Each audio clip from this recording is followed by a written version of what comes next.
ونصلي ونسلم على رسوله النبي الأمين الكريم الرؤوف الرحيم وعلى آله وأهل بيته الطيبين والطاهرين والمعصومين الأجمعين خصوصا على سيدنا غوث الأعظم على جده نبينا عليه الصلاة والسلام. فقد قال الله تعالى في كلامه المجيد والفرقان الحميد: بسم الله الرحمن الرحيم. ألا إن أولياء الله لا خوف عليهم ولا هم يحزنون. صدق الله العظيم وصدق الله ورسوله النبي الكريم. إن الله وملائكته يصلون على النبي يا أيها الذين آمنوا صلوا عليه وسلموا تسليما. اللهم صل على سيدنا مولانا محمد وعلى آل سيدنا شفيعنا মুআজ্জাজ সামিঈন কিরাম, সর্বপ্রথম আমি আমার আকা মাওলা বর্তমান গদিনশীল রাসূল পাক সাল্লাল্লাহু আলাইহি ওয়াসাল্লামের 36তম আওলাদ পাক আমার পীর ও মুর্শিদ তানার কদম যুগলের এবং তানার পবিত্র আহলে বাইত আল আওলাদ কিবলাগণের কদম যুগলের সিজদা আরজ করত। আজকের এই মহিমান্বিত মওলা সানি মওলা পাক অর্থাৎ পর্দাবুজুর পাকের বেসাল হক উপলক্ষে আঞ্জুমানে কাদরিয়া খানপুরা পুকুরসালা কর্তৃক আয়োজিত অত্র আঞ্জুমানে কাদরিয়ার কমিটির সকল সদস্যবৃন্দ সহ খাস করে আমার সকল পীর ভাই বোনেরা এবং সামনে জানারা সেই বাদ মাগরিব থেকে শুরু করে অদ্যবধি পর্যন্ত চাকর পাখির ন্যায় অলিদের গুণগান, অলিদের কথা শ্রবণ করছেন। লাইভ টেলিকাস্টের মধ্য হতে দেশ বিদেশ দূর দূরান্ত থেকে যে সকল শ্রোতাবিন্দু আজকের এই আলোচনা শ্রবণ করছেন, বা ইশার থেকে এ পর্যন্ত আপনারা অনেক মূল্যবান আলোচনা শ্রবণ করেছেন। আমাদের আমন্ত্রিত ওলামায়ে কেরাম আহলে বাইত ওলিদের শানে গুরুত্বপূর্ণ আলোচনা করেছেন। এজন্য আমি তাদের প্রত্যেকেই আমার হৃদয়ের থেকে অন্তরের অন্তরস্থল থেকে জানাই মোবারকবাদ। আজকে আমি এই রজনীটা জানার প্রসঙ্গে, আজকে এই পবিত্র পুরস্কার উদযাপন হচ্ছে, আমি তানারই শানে দুই একটি কারামাত পাখি শুধু তুলে ধরার চেষ্টা করব, যদি আমার আকা মাওলা তিনি আমার প্রতি দয়া করেন। যে আজকে পরি সাধারণত দুই প্রকার। এক প্রকারের পরীরা আল্লাহর ইবাদত করতে করতে, আল্লাহর হুকুম আহকাম পালন করতে করতে তারা আল্লাহর রিজাবন্দি হাসিল করেন এবং রিজাবন্দি হাসিল করার পরে তারা আল্লাহর সাথে একাকার হয়ে যায়। এটা আল্লাহ তখন তাদের কি করে? অলিত্ব দান করেন। এটা প্রথম সাধনা মোরাকাবা মুশাহেদার মধ্য থেকে এই অলিত্ব লাভ করে। আর এক প্রকারের অলিক হলো তাদের রুহের জগৎ থেকেই অলি, তারা রুহের জগতেই অলি থাকেন, অলি হয়ে এই ধরাধামে আগমন করেন, অর্থাৎ যাদেরকে বলা হয় মাদারজাত অলি। আর আজকে জানার পুরস্কার হচ্ছে হযরত সৈয়দ শাহ মুস্তারশিদ আলী আল কাদি আলা জাদ্দিন পাক সাল্লাল্লাহু আলাইহি ওয়াসাল্লাম পাক, ইনি মাদারজাত ওলি, রুহের জগতে ওলি ছিলেন, ওলি হয়ে এই ধারণা আগমন করেছেন, ওলি হয়ে তিনি পর্দা নিছেন, এখনো তিনি ওলি হয়ে আল্লাহর সাথে একাকার হয়ে তানার ভক্তের, তানার যারা খাস মুরিদান, তাদের মনের আশা তিনি পূর্ণভাবে তা মঞ্জুর করে নিচ্ছেন। কে? আজকে জানার পুরুষ পাক হচ্ছে তিনি আওলাদের রাসূল, রাসূল পাকের আওলাদ পাক, রাসূল পাকের কি আওলাদ পাক। তো দেখেন সাধারণ অলির একটা পাওয়ার, যে অলির আসলে কি, যে সাবেরি আলী কারিরি আলী নামক একজন আল্লাহর অলি ছিলেন। যে এই যে অলিদের স্তর, তো তিনি শুধু অলি ছিলেন না, তিনি পীরও ছিলেন। তো তানার একজন মুরিদান জিজ্ঞাসা করছে যে হুজুর, বাকাবিল্লা আর ফানাফিল্লাটা কি? বা ফানাফিল্লা এবং বাকাবিল্লা এই দুইটা জিনিস কি?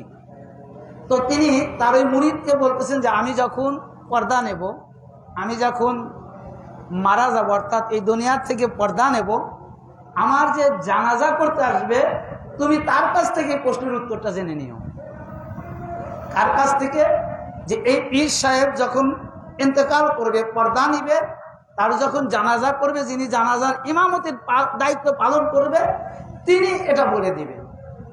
তো ইনি কিন্তু মাদারজাত ওলি না। আমি যে অলির এখন ওয়াকিয়াটা আমি আপনাদের সামনে পেশ করছি, ইনি আল্লাহর রেজাবন্দি, আল্লাহর ইবাদত করতে করতে, মুরাকাবা মুশাহাদা করতে করতে তিনি অলিত্ব লাভ করেছেন এবং একজন পীরও বটে। তো ঠিক কিছুদিন পরে যখন উনি ইন্তেকাল করলেন, তো ওনার গোসল, কাপন দাপন সব, মানে কাপনানো সব কিছু হয়ে গেল। জানাজার মাঠে যখন নেওয়া হলো, একজন দূর থেকে আগন্তুক ব্যক্তি, কালো পর্দা আবৃত, এসে ওনার জানাজার নামাজ শেষ করলেন। তো তখন ওই ভক্ত, ওই মুরিদানের মনে পড়ছে, হায় রে, আমার হুজুর তো বলে গেছেন যে যিনি কি করবে, যে এই প্রশ্নটার উত্তর তিনিই দিবে যিনি আমার হুজুরকে জানাজা করবে। তো আমার হুজুরকে তিনি জানাজা করে চলে যাচ্ছে, তো আমি তো প্রশ্নের উত্তরটা জানতে পারলাম না। উনি দৌড়ে পিছন দিয়ে সালাম দিয়ে বলছেন, ভাই একটু দাঁড়ান, আসসালামু আলাইকুম, আপনি কে? আপনাকে তো চিনতে পারলাম না, তো আপনি জানাজা করে চলে যাচ্ছেন। তো আমার হুজুর এই কথাটা বলে গেছিলেন যে এই ফানাবিল্লাহ এবং বাকাবিল্লাহ, আমি একটা প্রশ্ন করছিলাম, তো এই প্রশ্নের জবাবটা তার থেকে জেনে নিতে বলছিলেন। কার? যিনি আমার হুজুরকে জানাজা করবে। তো আপনি যেহেতু আজকে আমার হুজুরকে জানাজা করলেন, তো আমি আপনার কাছে এই প্রশ্নটা একটু জানার খুব আগ্রহী, আপনি একটু দয়া করে এই প্রশ্নের উত্তরটা আমাকে দিন। তো এখন যিনি জানাজার নামাজ পড়াইছেন, তিনি বলতেছেন যে তুমি আমার দিকে তাকাও। তখন তানার দিকে ওই মুরিদান তাকাইছে, তিনি মুখের কাপড়টা সরাই দিছে। এখন তিনি দেখেন যে যাকে জানাজা করছে তিনি সেই, আর অন্য কেউ না।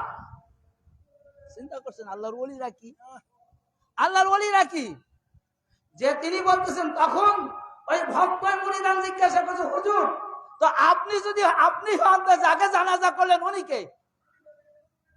ওই ডেড বডিটা কার? তখন তিনি বলতেছেন যে ডেড বডিটা তুমি দেখছো, ওটা হলো ফানাফিল্লার জগতে পড়ে আছে আমার ডেড বডি, আর আমাকে দেখেছো, আমি হলাম সেই বাকাবিল্লার জগতের লোক, অর্থাৎ আমি আল্লাহর সাথে একাকার। আল্লাহ তাআলা আমাকে এমন পাওয়ার দিয়েছে, আল্লাহর ক্ষমতা যেখানে যেখানে থাকে, আমি বাকাবিল্লার হালাতে সেই জায়গা থেকে সারা বিশ্বের মধ্যে সমস্ত জায়গা আমি বিচরণ করে থাকি।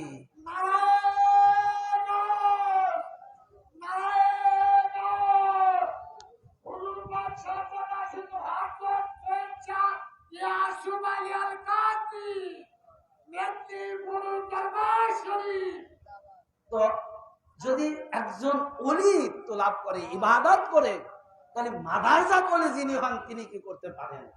আমি তার আজকে আমাদেরকে শিক্ষাগত বলে যে এরা মাদ্রাসায় পড়ে না, এরা জ্ঞান কোথা থেকে পাবে?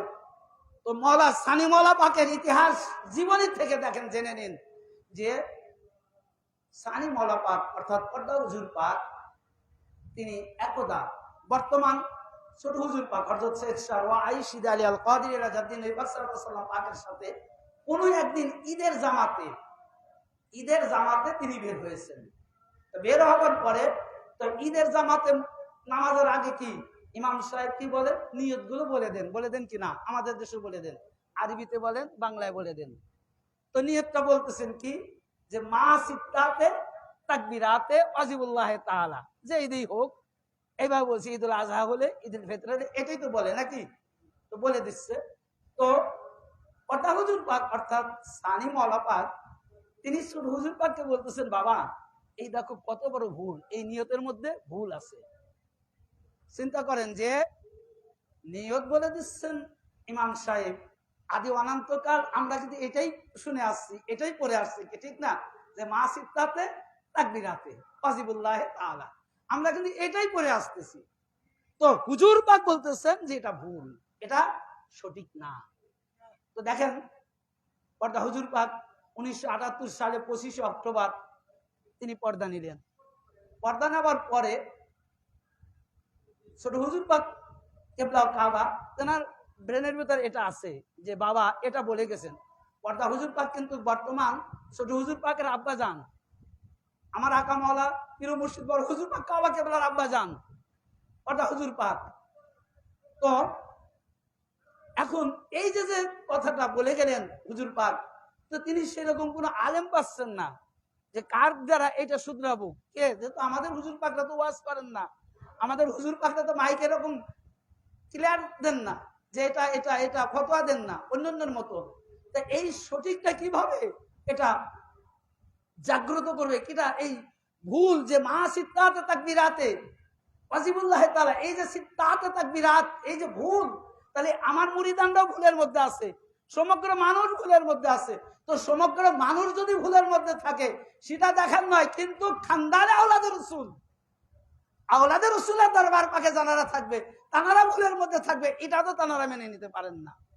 তো ঠিক যখন আমার দরবার পাকের আলেম তৈরি হলো, তখন তিনি এই হযরত সৈয়দ শাহ ওয়াইসিদ আলী আল কাদরি আলাইহিস সালাম ওই আলেমকে বললেন যে তুমি একটু এই মা সিত্তাতে তাকবীরাতে এটা কিন্তু ভুল, তুমি দেখো তো এটা কোন জায়গা ভুল আছে।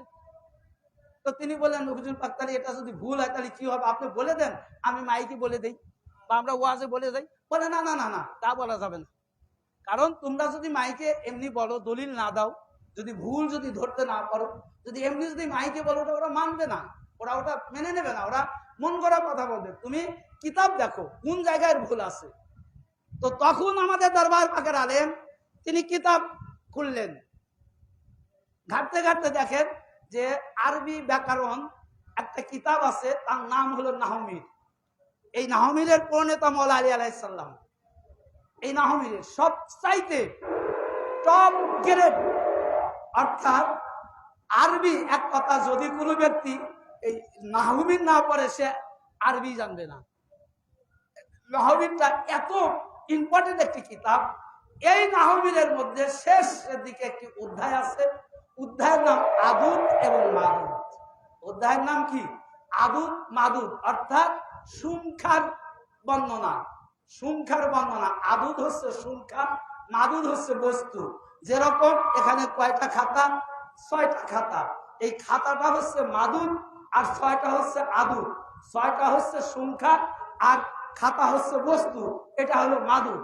তো এই আদুদ মাদুদের কায়দার মধ্যে 1 থেকে 3 পর্যন্ত এক কায়দা, 3 থেকে 6 পর্যন্ত এক কায়দা, আর 3 থেকে 9 পর্যন্ত আর একটা কায়দা এই আদুদ মাদুদের ব্যবহার করা। তো 3 থেকে 9 পর্যন্ত যে কায়দা রয়েছে, এই কায়দার মধ্যে এই আদুদ মাদুদের কায়দা এসেছে যে এখানে 2টা শব্দ থাকে, যে একটা সংখ্যা আর একটা বস্তু। অর্থাৎ যেটা সংখ্যা এটাকে বলা হয় আদুদ, অর্থাৎ সংখ্যা, আর যেটা মাদুদ এটাকে বলা হয় বস্তু। তো এই আদুদ মাদুদের মধ্যে এই 3 থেকে 9 পর্যন্ত যে আদুদ মাদুদের কায়দা রয়েছে, এই সংখ্যার মূল যেটা হয়, যেটা সঠিক সংখ্যা হয়, সেটা হলো মাদুদ হবে স্ত্রীলিঙ্গ, আর মাদুদ যখন স্ত্রীলিঙ্গ হবে আদুদ হবে পুলিঙ্গ। আদুদ হবে কি? পুলিঙ্গ। অর্থাৎ মাদুদ হবে স্ত্রীলিঙ্গ আর আদুদ হবে কি? পুলিঙ্গ। এটা নাহমিরের কায়দা। তো অর্থাৎ এই যে মা সিত্তাতে তাকবীরাতে, এটা 6টা হলো সংখ্যা, এটা হবে হলো পুলিঙ্গ, আর তাকবীরাত স্ত্রীলিঙ্গ। তাকবীরাতে এটা তাই মুয়ান্নাস রয়েছে শেষে, যার কারণে তাকবীরাত এটা মুয়ান্নাসের সিগা। তো যখনই তাকবীরাত মুয়ান্নাসের সিগা হয়েছে, অবশ্যই ওই 6টা ওই সংখ্যাটা পুলিঙ্গ হবে। আর ওই 6টা যখন পুলিঙ্গ হবে তখন সিত্তাতে না হয়া মা সিত্তে তাকবীরাত হবে।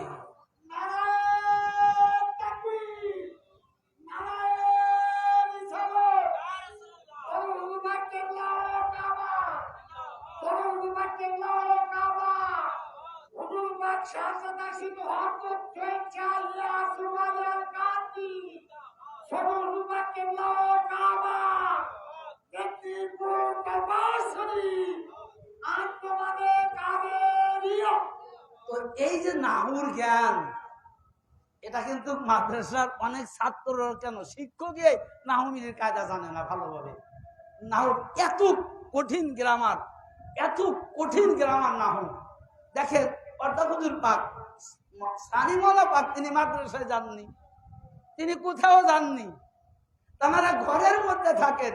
যদি তারা মাদারজাত ওলি না হতো, তারা যদি ওলিত্ব লাভ করে, তাদের যদি জ্ঞান কোন জায়গা থেকে তারা লাভ করে যে মাদারজাত ওলি যারা হন, আমরা যেরকম আমাদের বাপ মা রেখে যাওয়া সম্পদের মালিক কারা হই? আমরা হই। বাপের রেখে যাওয়া সম্পত্তির মালিক কে হয়? সন্তান হয়, তাই না? তার রেখে যাওয়া তার সন্তান, এটাই নিয়ম। তো আওলাদে রাসূল আহলে বাইত পাক পাঞ্জাতনের রেখে যাওয়া সম্পদ হলো জ্ঞান। জ্ঞান। তো এই জ্ঞানের মালিক যারা এই জগতের ধারাধামে থাকেন, তানারা ওই জ্ঞানের মালিক হন। আর তানারা যখন পর্দা নেন, তার স্থল ভিজিত যিনি আসেন তিনি ওই জ্ঞানের মালিক হন। তো সানি মাওলা পাক অর্থাৎ হযরত সৈয়দ শাহ মুস্তারশিদ আলী আল কাদেরী বা উর্দু পর্দা হুজুর পাক, তিনি তো সেই জ্ঞানের মালিক যে জ্ঞান হুজুরে পাকের নিকট ছিল। হুজুরে পাকের স্থল ভিজিত মাওলানা আলী আলাইহিস সালাম তিনি পেয়েছেন, মাওলানা কায়নাত পাকের স্থল ভিজিত ইমাম হাসান হুসাইন তানারা পেয়েছেন। এমনি করে তানাদের স্থল ভিজিত, এমনি করে হুজুরে গাউসে পাক পেয়েছেন। হুজুরে গাউসে পাকের স্থল ভিজিত হয়ে এক এক করে এই আজকে যারা রুশ পাক পর্দা হুজুর পাক তিনি ওই জ্ঞানের মালিক হয়েছেন। এটা এমনই জ্ঞান যে সকল জ্ঞানের সাথে কোনো তুলনা হয় না, সবচাইতে উচ্চ মর্যাদা টপ র্যাঙ্কের জ্ঞান, আল্লাহর প্রদানিত জ্ঞান। আর সেই জ্ঞানের মালিক হয়ে যারা এই দুনিয়ার জিন্দেগিতে আগমন করে, তাদের কোনো শিক্ষার অভাব আছে? তো তানারা ধরবে না, কারা ধরবে? আমরা তো আজীবন মাসিদতে তাকবীরাতে পড়ে আসছি।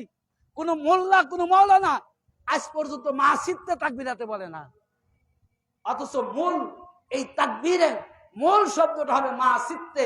সিদ্ধে হচ্ছে কি পুলিঙ্গ, আর সিত্তাতে সিদ্ধের সিত্তাত এটা হচ্ছে স্ত্রীলিঙ্গ। কিন্তু আমরা সবাই স্ত্রীলিঙ্গ, দুটাই স্ত্রীলিঙ্গ ব্যবহার করছি। সিত্তাতেও স্ত্রীলিঙ্গ, আবার তাকবীরাতেও স্ত্রীলিঙ্গ ব্যবহার করছি। অথচ পর্দা হুজুর পাক সেটা ধরিয়ে দিয়ে গেলেন। আর জাহির করলেন কে? সেটা হুজুর পাক পাওয়ার কেবলা। যে কেমন ভাবে টেকনিক করে যে কিতাবি জ্ঞান বের করে, এমনি মাইকে অ্যালাউন্স দিতে বললে তো আমরা দিতে পারতাম কি? পারতাম না। যে তোমরা যেটা পড়ছো এটা সিত্তাতে হবে না, এটা সেত্তে হবে বলে দিলে আমাদের পীর ভাইদের কি দলিল লাগতো? দলিল লাগতো না, তারা মেনে নিত। কিন্তু শুধু তো এই ভুলটা তো খেলে আমাদের পীর ভাইদের জন্য না, তারা কুল কায়নাতের রহমত, 18,000 মাখলুকাতের রহমত। তো 18,000 মাখলুকাতের শান্তিদাতা, রিজিকদাতা, চলাচলের শক্তি, সমগ্র দিক নির্দেশনা যারা জামানার কুতুব হন, যারা জামানার বিলায়েতের বাদশা হন, যারা কুতুবাতের মাসনাদের মালিক হন, তাদের নেতৃত্বে 18,000 মাখলুকাত পরিচালিত। তো এই 18,000 মাখলুকাত ভুলের মধ্যে থাকবে, এটা রহমত ওয়ালারা কখনো বরদাস্ত করতে পারে না।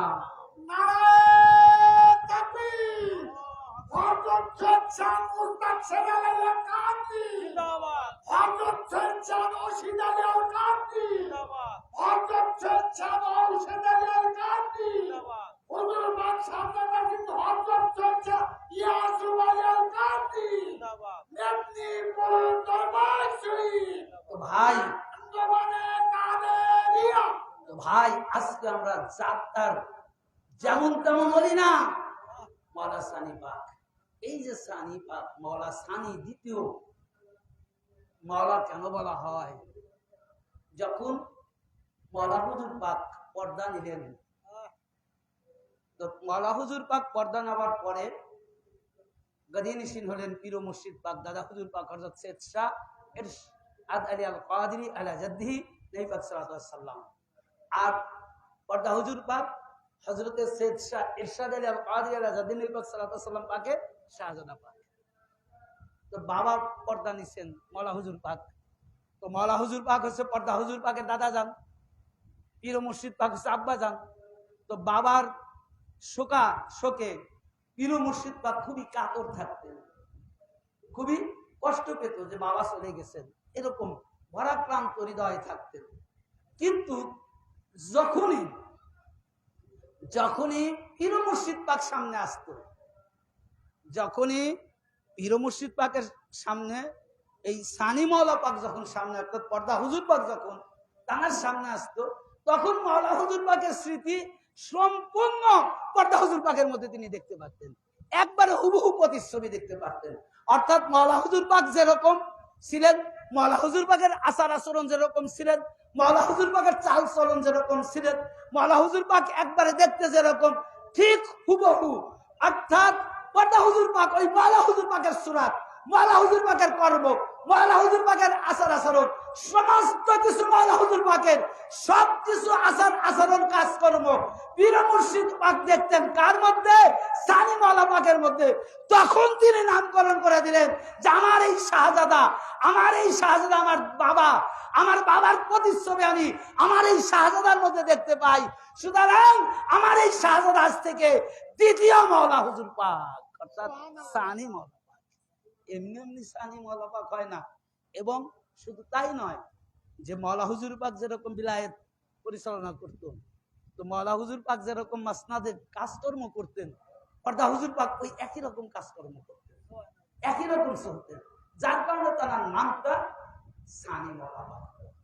তো এই জন্য এই যে সানি মাওলা পাক, সানি গাউসে পাক হযরত সৈয়দ শাহ জাকির আলী আল কাদরি আলা জাদ্দিন নবী সাল্লাল্লাহু আলাইহি ওয়াসাল্লাম পাককে সানি গাউস পাক কেন বলা হয়, এটা আমার পূর্বে এক বক্তা অনেক এর ব্যাপারে বলে গেছেন প্রারম্ভে। কিন্তু এটা এমনি এমনি সানি হয় না।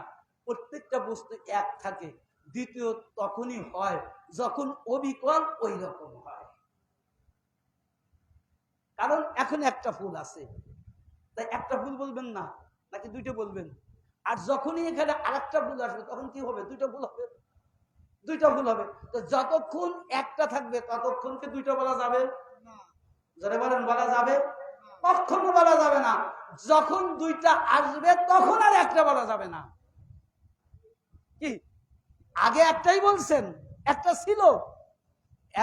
ছিল যার কারণে একটাই বলছেন, কিন্তু যখনই দুইটা আসবে তখন কিন্তু আর একটা বলা যাবে না, তখন দুইটা বলা যাবে। তো সানি মাওলা পাক কখন হয়েছে? মাওলা হুজুর পাক একজনই ছিল, জানার উরুস পাক 14 ফাল্গুনে অর্থাৎ মেদিনীপুর জুরা মসজিদ পাকে অনুষ্ঠিত হয় প্রতি বছরে। জানার উরুস পাকে বাংলাদেশ থেকে রাষ্ট্রীয় মর্যাদায় স্পেশাল ট্রেন যায়। ততদিন পর্যন্ত একজনই মাওলা পাক ছিলেন, যতদিন পর্যন্ত দ্বিতীয় মাওলা পাক না এসেছে। তো দ্বিতীয় মাওলা কখন আসলেন? দ্বিতীয় মাওলা পাক তখনই আসলেন যখন প্রথম মাওলা পাক অর্থাৎ মাওলায়ে ওয়াহাব আর যখন পর্দা নিলেন। পর্দা নেওয়ার পরে অর্থাৎ পীর ও মুর্শিদ পাকের জামানায় দ্বিতীয় মাওলা পাক যখন আবির্ভাব হলেন, তখনই পীর ও মুর্শিদ পাক দাদা হুজুর পাক কাবা কেবলা দ্বিতীয় মাওলা হিসেবে পর্দা হুজুর পাককে নামকরণ করে সমগ্র ভক্তবৃন্দ আশিকানদেরকে জানিয়ে দিলেন, বুঝিয়ে দিলেন, তোমরা যদি কেউ আমার দাদা অর্থাৎ কি বলে আমার বাবা মাওলা হুজুর পাককে দেখতে চাও, তাহলে তোমরা আমার শাহজাদা পর্দা হুজুর পাককে দেখো। তিনি হচ্ছেন সানি মাওলা হুজুর পাক।